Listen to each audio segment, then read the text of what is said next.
अस्सलाम वालेकुम बच्चों। तो अभी के इस वीडियो में हम क्लास 8 की हिस्ट्री की पाँचवीं lesson when people rebel 1857 and after, इसमें हमने पहले वीडियोस में हमने इसके कॉजेज़ पढ़े थे। और अभी के वीडियो में इस वीडियो में हम पढ़ेंगे कि जब कंपनी ईस्ट इंडिया कंपनी को जो चैलेंज जो रिबेल्स की तरफ से हुआ था या इंडियंस की तरफ से हुआ था तो उन्होंने कैसे फाइट बैक किया और क्या तरीका अपनाया। तो अभी के लिए हम वही देखते हैं कि क्या पढ़ा अभी तक। जो हमने काजेज़ पढ़े थे कि इस रिबेलियन के पीछे क्या काजेज़ थे, क्यों ये रिबेलियन हुआ, इंडियंस ने क्यों ऐसा किया। तो जिसमें हमने बहुत सारे काजेज़ हमने देखे और कुछ इमीडिएट काजेज़ थे और कुछ जनरल काजेज़ थे। तो अभी हम देखते हैं कि the company fights back, company किस तरह से जो है फाइट बैक करती है। जैसा कि हमने देखा कि हर जगह से कंपनी को ईस्ट इंडिया कंपनी को हराया जा रहा था।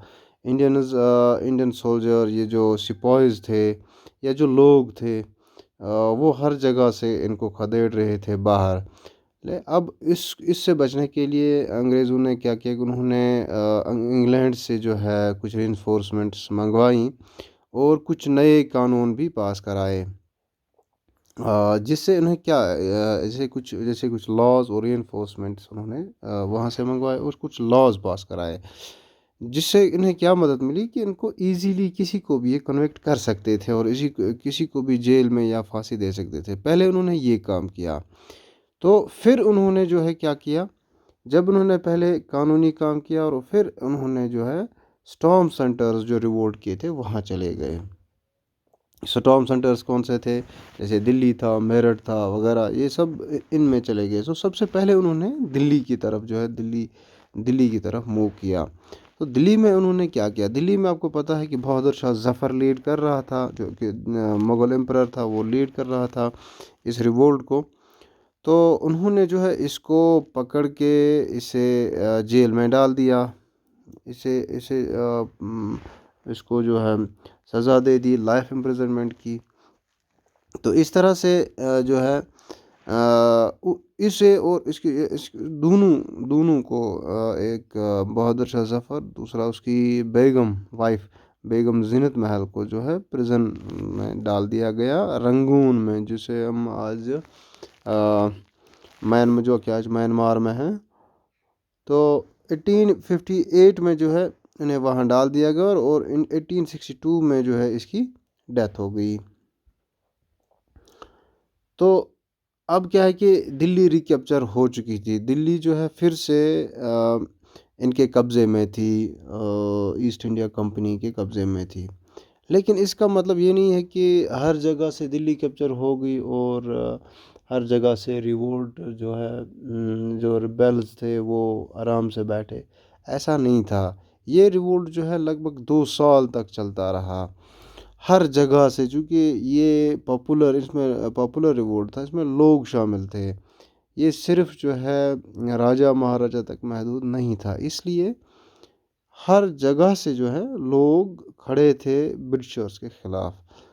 और लखनऊ जो कि हमने पढ़ा था, जहाँ पे रानी लक्ष्मीबाई जो है इस रेबेलियन को लीड कर रही थी। 1858 में जो है जून 1858 में जो है रानी लक्ष्मीबाई जो है, जो खुद लड़ रही थी ब्रिटिशर्स के ख़िलाफ़, उसे जो है मार दिया गया एक जंग में। तो इसी तरह से जो हमने साउथ में देखा था रानी अवंतीबाई जो कि जो है खेरी में, जो कि अभी एमपी में है, तो वहाँ से लड़ रही थी। वहाँ से पहले तो उन्हें लगा कि जो है मैं जीत रही हूँ, लेकिन बाद में उन्हें भी जो है मार दिया गया जब उन्हें ब्रिटिशर्स ने हर तरफ से घेर दिया। इसी तरह से तांतिया तोपे जो था वो जंगल से एस्केप होकर सेंट्रल इंडिया में कहीं जो है भागता हुआ चला गया, लेकिन फिर उसे भी जो है पकड़ा गया, वो भी पकड़ा गया और मारा गया इन अप्रैल 1859 में।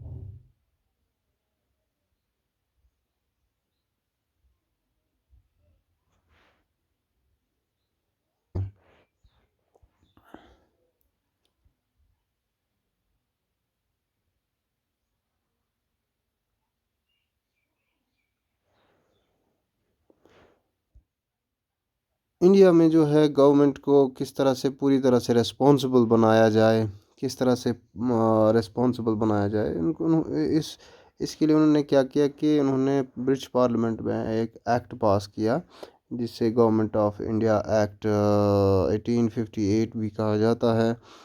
तो उन्होंने जो है इस एक्ट के थ्रू जो ईस्ट इंडिया कंपनी के पास जो भी पावर्स थे या जो भी उनके पास यहाँ पे होल्डिंग्स थी, वो पास कर दी गई ब्रिटिश क्राउन को। तो अब जो है, ताकि यहाँ पे एक रेस्पॉन्सिबल गवर्नमेंट बनी रहे, ऐसे ऐसे रेबेलियन ना हो इन इन फ्यूचर। तो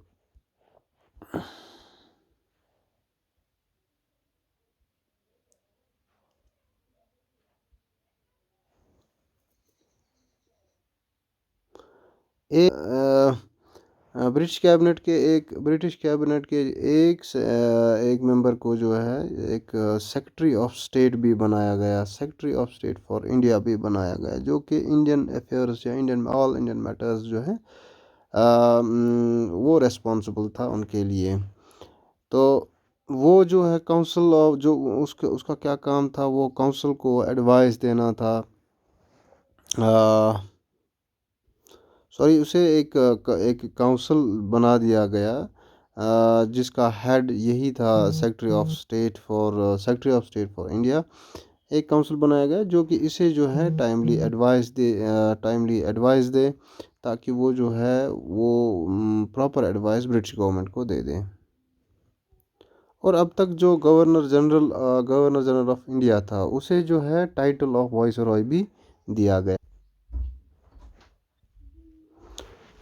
और हर जो है अब रूलिंग चीफ जो जहाँ भी जो छोटे बड़े किंगडम्स में जो भी राजाज थे, उन्हें एश्योर किया गया कि अब उनकी जो है उनकी टेरिटरी को अनेक्स नहीं किया जाएगा। लेकिन उन्हें जो है ये एक्नॉलेज करना था कि ब्रिटिश क्वीन को जो है सॉवरेन पावर या सॉवरेन पावर अमाउंट मानना था। मतलब ये कि उन्हें जो है उन्हें ये तस्लीम करना था कि यह जो इंडिया का जो किंग है या क्वीन है, वो ब्रिटिश क्राउन है। तो और तीसरा डिसीजन ये भी लिया गया कि जो ब्रिटिश आर्मी जो में जो प्रपोर्शन ऑफ इंडियन सोल्जर्स हैं, वो कम किया गया, रिड्यूस किया गया, और नंबर ऑफ यूरोपियन सोल्जर्स को जो है इंक्रीज़ किया गया। चूँकि ब्रिटिश का बिलीफ था कि जो रिवोल्ट ऑफ 1857 है, ये जो है ज़्यादातर मुस्लिम्स की वजह से हुआ। इसलिए उन्होंने क्या किया कि बहुत सारे जो मुस्लिम्स थे, उनकी उनकी प्रॉपर्टीज़ को कॉन्फिस्केट किया गया, और इन्हें जो है विद सस्पिशन एंड हॉस्टिलिटी से ट्रीट किया जाता था। और ब्रिटिशर्स ने ये भी आगे से डिसाइड किया कि इनके रिलीजियस अफेयर्स में, जो इंडियंस के रिलीजियस अफेयर्स में, उसमें जो है ज़्यादा दखल ना दिया जाए, उसको उसको जो है रेस्पेक्ट से ट्रीट किया जाए, और कस्टमरी जो रिलीजियस प्रैक्टिसेस या सोशल प्रैक्टिसेस हैं, उनको भी रेस्पेक्ट किया जाए, उनके साथ ज़्यादा छेड़छाड़ ना की जाए। और जो छठी इम्पोर्टेंट जो चेंज थी, वो उन्होंने ये की कि चूँकि उनके जो ज़मींदार या लैंड लॉर्ड्स जो इंडिया में थे, वो ज़्यादातर जो है लॉयल थे ब्रिटिशर्स के। तो इसलिए उन्होंने क्या किया, उन्होंने उनके राइट्स को, उनके हित को, उनको प्रोटेक्ट करने के लिए, ज़मींदार को प्रोटेक्ट करने के लिए उन्हें सिक्योरिटी दे दी, और उन्हें जो है इन लैंड्स के ऊपर राइट्स भी दे दिए। तो इस तरह से हम देखते हैं कि एक हिस्ट्री में जो है एक नया फेज़ शुरू हुआ 1857 के बाद। 1857 का जो रिवोल्ट था, वो उसने इंडिया की हिस्ट्री में एक नया चैप्टर शुरू कर दिया।